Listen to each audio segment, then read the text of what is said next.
दोस्तों, आज की कहानी जो हम एक्सप्लेन करने जा रहे हैं वो एक सच्ची घटना पर आधारित फिल्म है। एक बीच पे तकरीबन 3 लाख सैनिक फंसे हुए हैं। उन्हें जर्मन सेना ने चारों तरफ से घेर लिया। एक तरफ जर्मन सेना है, दूसरी तरफ समुंदर है। इसी में हम उनकी सर्वाइविंग स्किल को देख पाएंगे। कहानी शुरू होती है टॉमी और उसके साथी डंकर्क टाउन में खाने की खोज में घर घर में तलाश ले रहे हैं, लेकिन उन्हें वहां कुछ नहीं मिलता क्योंकि शहर के सभी लोग यहाँ से जा चुके हैं। तभी ऊपर से जर्मन प्लेन कुछ पैम्फलेट गिराते हैं जिसमें लिखा था कि अब तुम लोगों को कोई बचा नहीं सकता, हमने तुम्हें चारों तरफ से घेर लिया। तभी इन 6 ब्रिटिश सोल्जर के पीछे जर्मन पड़ जाते हैं और उन्हें चुन चुन कर मारने लगते हैं। लेकिन इसमें टॉमी नाम का सैनिक बच जाता है और वहां से भागकर एक बीच की तरफ जाता है जिसका नाम है डंकर्क। अब इस बीच पर हमें कई लाख सैनिक देखने को मिलते हैं जो लाइन में लगे हुए हैं क्योंकि उन्हें उनके देश के लोग बचाने आ रहे हैं। लेकिन जब तक वो यहाँ पर पहुंचेंगे उतने में कई सारे जर्मन प्लेन आकर इनकी संख्या को आधा कर देते हैं। दरअसल दोस्तों, यहाँ पर वर्ल्ड वॉर 2 का समय चल रहा है और कुछ देश आपस में मिलकर अकेले जर्मन से लड़ रहे हैं। जर्मनी ने फ्रांस के कई हिस्सों पर कब्जा कर लिया है और अब वो धीरे धीरे और ज्यादा ताकतवर होते जा रहे हैं। इतने में टॉमी देखता है कि उसके बीच पर कई लाशें भी पड़ी हुई है और उन्हें एक जिप्सन नाम का लड़का दफना रहा है। वो उसके पास जाता है और उसकी मदद करने के लिए, लेकिन वो उसके सवालों का कोई जवाब नहीं देता। शायद उसे जंग का बहुत ही गहरा असर हुआ है, इसलिए टॉमी भी उससे ज्यादा कुछ सवाल नहीं पूछता।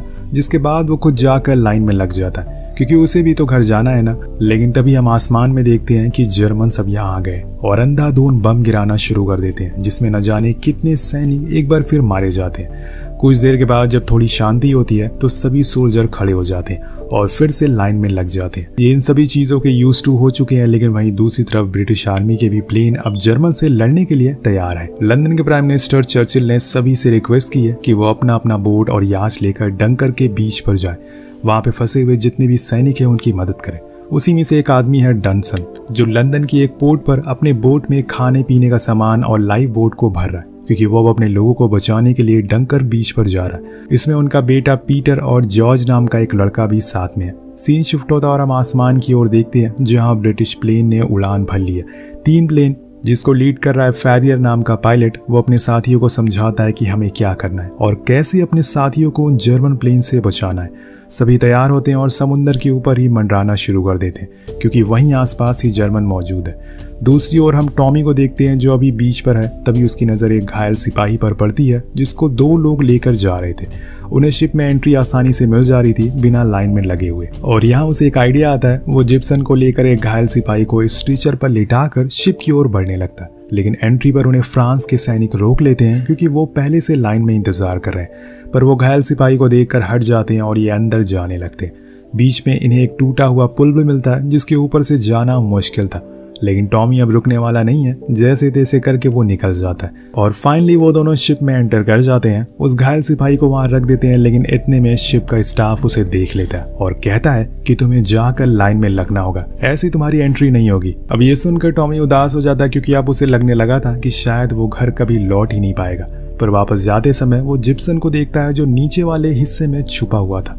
वो उसे भी वहां आने को कहता है क्योंकि वहां उन्हें कोई देख नहीं पाएगा। वहीं आसमान में हम फैरियर को देखते हैं जिसे अब जर्मन दिख गए थे। वो उन पर शूट ही करने वाला होता है कि इतने में उसे पता चलता है कि उसका एक प्लेन जर्मन के निशाने पर है। इसलिए वो फौरन उसे कांटेक्ट करता है और उसे समझाता है कि तुम घबराओ मत, तुम्हें बस खुद को बचाना है, बाकी का काम मेरा है। जिसके बाद वो जर्मन प्लेन पर निशाना लगाना शुरू करता है। उधर समुद्र में डॉसन अपनी बोट लेकर निकल चुका है। वो कुछ ही देर में डंकर्क बीच पर पहुंच जाएगा। इसी दौरान उन्हें एक नेवी शिप दिखाई देती है जो डंकर्क से लौट रही थी।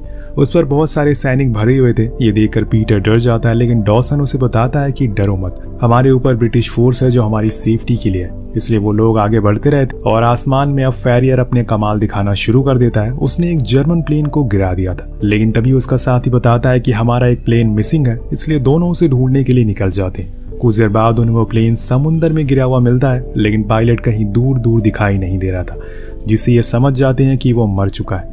यहाँ पर फैरियर को एक और मुसीबत का सामना करना पड़ता है। वो था उसका फ्यूल मीटर जो कि अब खराब हो गया है।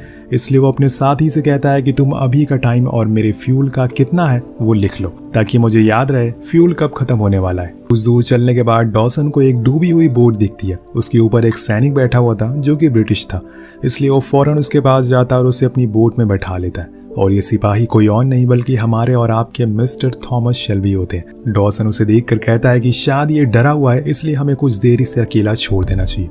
दूसरी ओर डंकर्क बीच पर देखते हैं जहां पर अब ये शिप निकलने ही वाला होता है कि इतने में जर्मन फिर से हमला कर देते हैं और सभी को मारने लगते हैं। सैनिकों को लगता है कि अब शिप डूबने वाला है, इसलिए वो सभी पानी में कूदने लगते हैं और इसी में टॉमी एलेक्स नाम के एक सैनिक की जान बचाता है और उसे शिप के बाहर निकालता है, जिसे कुछ ही पल बाद वो शिप पूरा डूब जाता है। ये देखकर कमांडर सभी से कहते हैं कि जो भी लोग बचे हैं उन्हें हम दूसरे शिप से लेकर जाएंगे, इसलिए सभी तैयार हो जाओ। टॉमी और जिप्सन दोनों ऊपर जाते हैं और चुपचाप लाइन में लग जाते हैं बिना किसी को बताए हुए।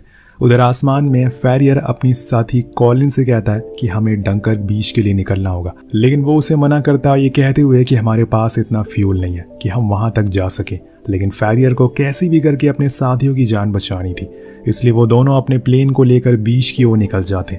हमारी नजर एक बार फिर डॉसन के शिप पर जाती है। जॉन, जो कि वही सैनिक है जिसे इन लोगों ने बचाया था, वो डॉसन से आकर पूछता है कि हम लोग कहाँ जा रहे हैं, तो वो कहता है कि डंकर्क बीच।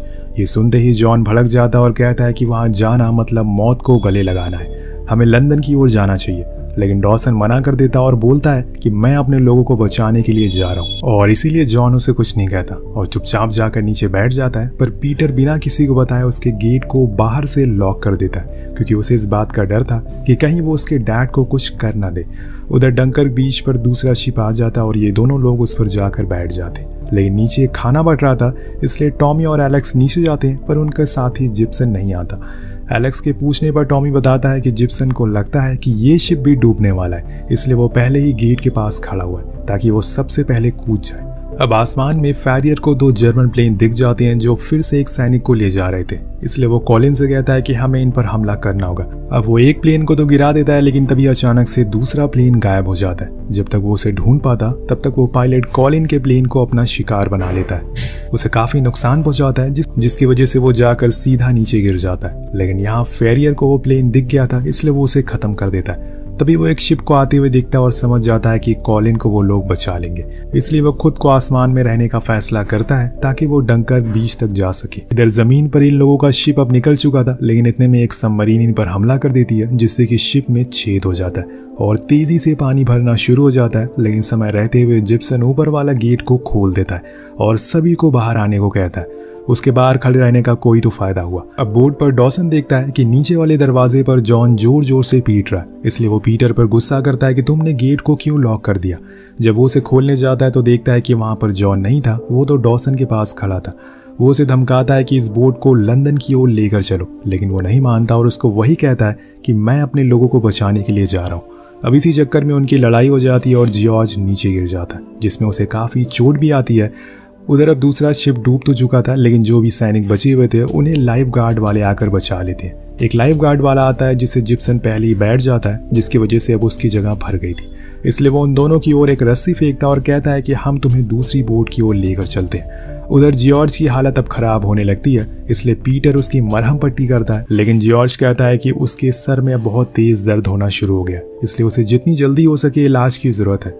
अब वो अपने डैड के पास जाता और उनसे कहता है कि हमें जल्दी से डंकर्क बीच में पहुंचना होगा, वहां शायद हमें कोई मेडिक मिल जाए तो जॉर्ज को ठीक कर सके, और इसीलिए वो लोग अपनी बोट की स्पीड और तेज कर देते हैं। लेकिन डॉसन देखता है कि जर्मन ने अब और प्लेन बुला लिए हैं और अब वो साथ मिलकर हमला कर रहे हैं। उधर दूसरी ओर टॉमी अपने साथियों के साथ एक बार फिर से उसी किनारे पर पहुंच जाता है जहां से वो गया था और शिप का इंतजार करने लगता है। लेकिन तभी उन्हें एक छोटी सी बोट दिखाई देती है, तो वो उसके पास जाने लगता है और ऊपर आसमान में फेरियर अभी भी उनसे लड़ाई कर रहा था। उसे पता है कि उसका फ्यूल अब खत्म होने वाला है, लेकिन वो अपने देश के लिए अपनी जान देने को भी तैयार है। वहां अब ये सारे लोग जो कि बीच पर आए थे वो अब जाकर उसी बोट के अंदर बैठ जाते हैं। ऐसे खुले में बैठना सेफ नहीं है, लेकिन यहाँ एलेक्स को जिप्सन पर शक होता है, क्योंकि जब से वो उसे मिला है तभी से लेकर उसने एक शब्द भी नहीं बोला है। उधर डॉसन देखता है कि जो एक्स्ट्रा जर्मन प्लेन उनके ऊपर मंडरा रहे थे उन्हें कुछ ब्रिटिश प्लेन ने गिरा दिया है और अब वो थोड़ी देर के लिए सेफ है। इधर टॉमी को महसूस होता है कि शायद उनकी बोट के ऊपर कोई है, इसलिए वो सभी घबरा जाते हैं। ऊपर जाकर वो देखते हैं तो वहाँ एक आदमी था जो कि फ्रेंच था। ये बोट उसी की थी, अगर कभी जर्मन वाले हमला करते हैं तो वो ये लेकर भाग सके। उधर आसमान में हम कॉलिन को देख जो कि जर्मन के निशाने पर आ चुका था, लेकिन वो फिर जैसे तैसे करके उनसे बच निकलता है। लेकिन अहम समय पर उसे पता चलता है कि उसका तो फ्यूल ही खत्म हो गया, इसलिए उसे अब मजबूरन खुद के प्लेन को पानी में लैंड करवाना पड़ता है। लेकिन यहाँ एक दिक्कत आ जाती है कि असल में उसका प्लेन का हॉल्टेड सीट नहीं खुल रही थी। और इसी वजह से वो प्लेन से बाहर नहीं निकल पा रहा था और इसी चीज को लेकर वो काफी परेशान था क्योंकि प्लेन में पानी भरना शुरू हो गया था। वहाँ टॉमी के लिए भी मुश्किलें बढ़ गई थी क्योंकि अब वहाँ जर्मन सैनिक पहुंच चुके थे और वो इसी बोट के ऊपर निशाना लगा रहे थे। उस बोट के अंदर बैठे सिपाही डरना शुरू हो जाते हैं। इधर दूसरी तरफ यहाँ एलेक्स को अभी भी जिप्सन पर शक था। अब उसके सब्र का बांध टूटने लगता है, इसलिए वो उसे फिर से पूछता है कि तुम कौन हो। यहाँ पहली बार जिप्सन सभी के सामने बोलता है कि वो ब्रिटिश नहीं है बल्कि एक फ्रेंच सैनिक है और मैंने यूनिफॉर्म एक ब्रिटिश सैनिक की लाश से उतार कर पहन लिया।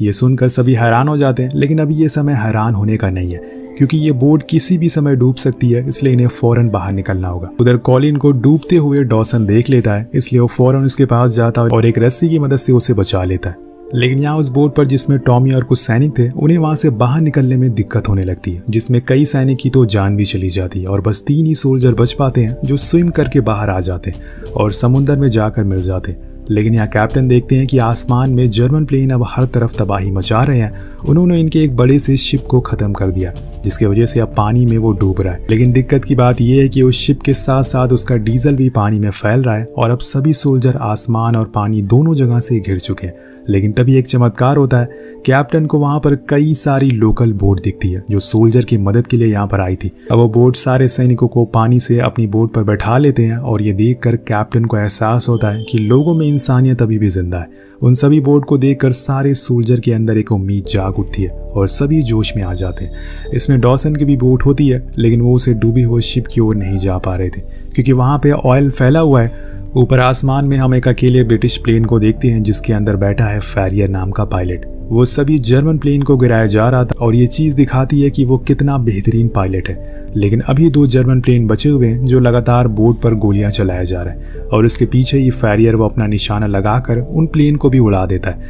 दूसरा जर्मन प्लेन कैप्टन के प्लेन पर गोलियां चलाने वाला होता है। अब दूसरा जर्मन प्लेन कैप्टन के पास आ जाता है और वहां पर गोलियां चलाने लगता है। कैप्टन को लगता है कि वो मर जाएंगे, लेकिन यहाँ फैरियर अपना कमाल दिखाता और उसे भी गिरा देता है। अब यहाँ पर वो अकेला प्लेन था जो आसमान में उड़ रहा था और उसे देखकर सभी सोल्जर उसे चीयर्स करते हैं। यहाँ नीचे एलेक्स और टॉमी भी डॉसन की बोट पर जाकर बैठ जाते हैं। वहीं ऊपर फैरियर के प्लेन में फ्यूल खत्म हो चुका था, इसलिए अब उसे लैंड करने की तैयारी करता है। अब जैसे ही वो लैंड करता है, पहले तो वो अपने प्लेन को बर्बाद कर देता है ताकि जर्मन उसे इस्तेमाल ना कर पाए, उन्हें कोई जानकारी ना मिल पाए। अब उस बीच पर हम हजारों सैनिकों की लाशों को भी देखते हैं जिन्होंने अपनी जान कुर्बान कर दी अपने देश के लिए, और ये सब फैरियर अपनी नम आंखों से देख रहा था। जिसके बाद वहां पर तैनात जर्मन सैनिक उसे पकड़ लेते हैं और अपने साथ ले जाते हैं। उधर डंकर बीच पर बचे हुए सैनिकों को भी बचा लिया जाता है, लेकिन कमांडर कहते हैं कि मैं अभी यहीं रुकूंगा क्योंकि अभी फ्रेंच सैनिक बचे हुए हैं, उन्हें भी बचाना है। उधर सभी सोल्जर को ट्रेन में बैठा दिया जाता है और लंदन की ओर रवाना कर दिया जाता है। लेकिन यहाँ टॉमी को लगता है कि लोग उनका मजाक उड़ाएंगे, उन्हें वॉर हीरो नहीं बोलेंगे क्योंकि वो जंग छोड़कर भाग आए। पर जब एलेक्स न्यूज़पेपर पढ़ता है तो देखता है कि उसमें चर्चिल ने कहा है कि जो भी सैनिक आ रहे हैं वो महान है और एक बहादुर सिपाही है, चाहे वो किसी भी देश के क्यों ना हो। हमें उनका सम्मान, इज्जत और उनकी सेवा करनी है। उधर पीटर जब घर पहुंचता है तो वो जॉर्ज की स्टोरी न्यूज़पेपर पर प्रिंट करवाता है क्योंकि उसका हमेशा से ये सपना था कि उसकी फोटो न्यूज़पेपर पर आए। दूसरी ओर जब इनकी ट्रेन लंदन पहुंचती है तो सभी लोग इन सिपाहियों का स्वागत करते हैं और उनकी बहुत इज्जत करते हैं। इस पूरे रेस्क्यू मिशन में तकरीबन 3 लाख सैनिकों की जान बचाई थी और फिर उन्हीं सैनिकों ने बाद में जर्मनी पर अपना कब्जा कर लिया और उस देश के लोगों को हिटलर से आज़ादी दिलवाई। दोस्तों, इस फिल्म को क्रिस्टोफर नोलन ने लिखा और डायरेक्ट किया। ये कहानी एक सच्ची घटना पर आधारित है। तो आपको कैसी लगी नीचे कमेंट करके जरूर बताएगा। मिलते हैं अगली वीडियो में। Peace out.